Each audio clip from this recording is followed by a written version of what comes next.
Hello, hello. We are continuing on our journey to read the entire Bible by reading 2 chapters a day, one in the morning, 8 a.m., one at night, 7 p.m. I hope that you would join us. So today we will be reading chapter 12. And the word of the Lord reads, verse 1. Now the Lord had said to Abram, "Get out of your country, from your family, and from your father's house, to a land that I will show you." So the Lord didn't tell him where. He said a land that he will show him. But he told him to get out of that country, right? From his family, from his father's house, right? They were in Haran at this time. Verse 2, God says, "I will make you a great nation. I will bless you and make your name great, and you shall be a blessing." Verse 3, "I will bless those who bless you, and I will curse him who curses you. And in you all the families of the earth shall be blessed." So this is God's covenant with Abram, right? Also later known as Abraham. Verse 4, "So Abram departed as the Lord had spoken to him, and Lot went with him."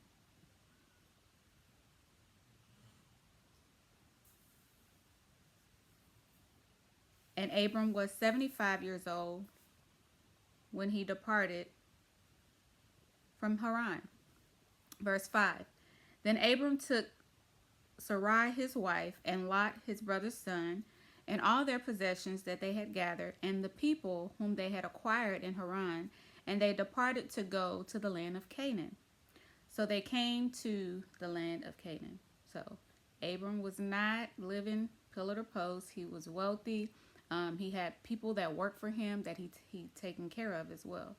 So we see that as Abram departed, his nephew Lot went with him, right?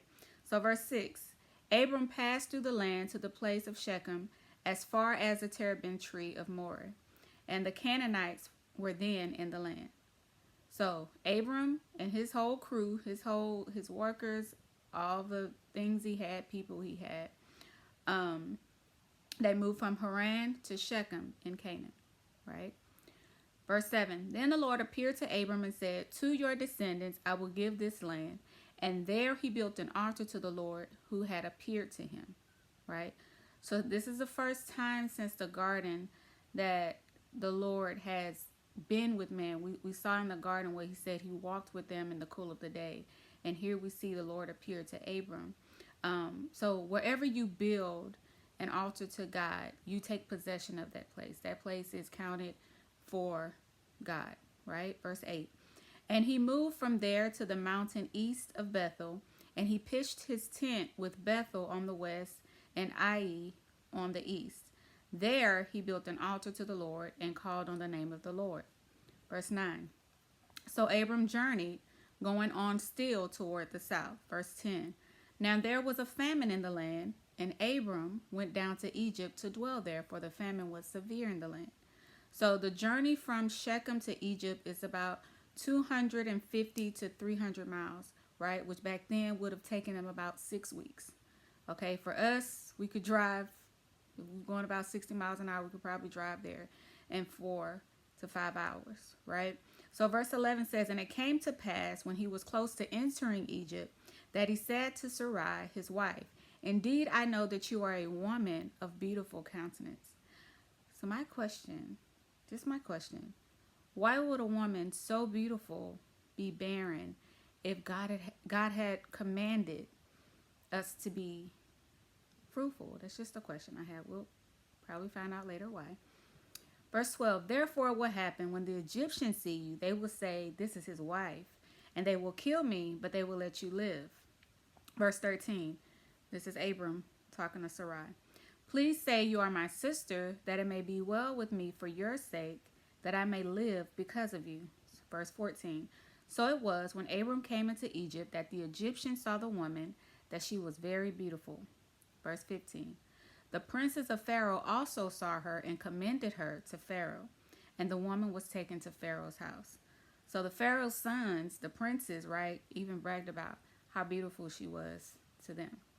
Verse 16, "So he treated Abram well for her sake, He had sheep, oxen, male donkeys, male and female servants, female donkeys, and camels. Verse 17. But the Lord plagued Pharaoh and his house with great plagues because of Sarai, Abram's wife.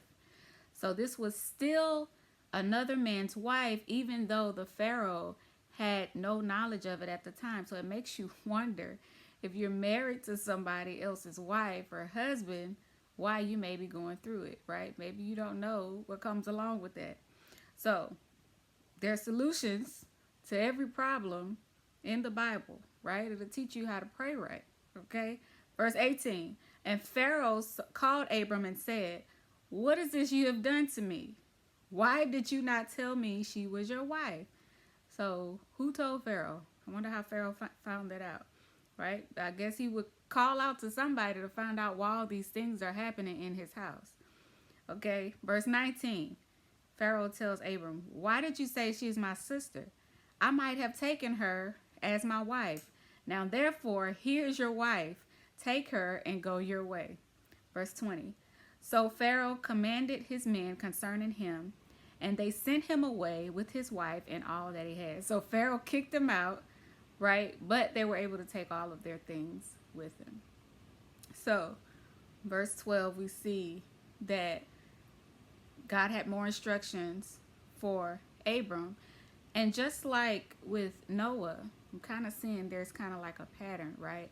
With Noah, he told him to build an ark, and he said it would rain 40 days and 40 nights. However, he did not say how long the water was going to be on the earth, right?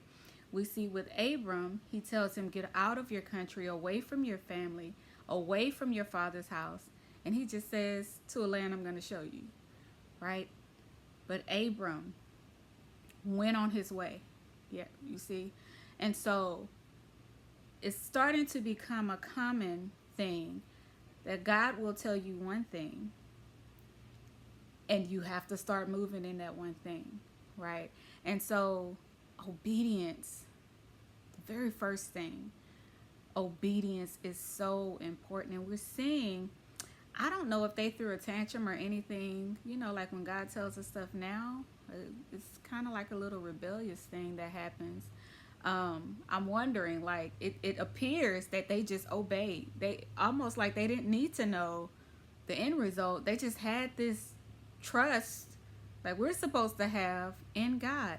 And they're having bigger things to do. Like he might tell us, hey, go to bed at 9 p.m. Like, that's something simple. He's telling Abram, hey, leave your family, leave this country. And I'm just going to give you, right, a land. And I'll show you it later. But right now, I need you to get away from your family. So when God tells us small things, like, and not only that, he had his wife, his nephew, all of their servants, their animals, right? So he has this huge responsibility, but he still obeyed God. And we have less at risk and we won't obey God, right? So, but I am seeing this common thing where God will tell him one thing. And so now I believe in this day and age, we want to know the next thing before we decide to do the first thing. Well, no, you obey with the instruction that he gave you. And if once you obey that instruction, you'll get to the next thing, right? So God bless you all. Hopefully there are not instructions that you're waiting for God to tell you the next thing before you do the first thing. Do the first thing, okay? God bless you all. And we will see you all at 7 p.m. for chapter 13.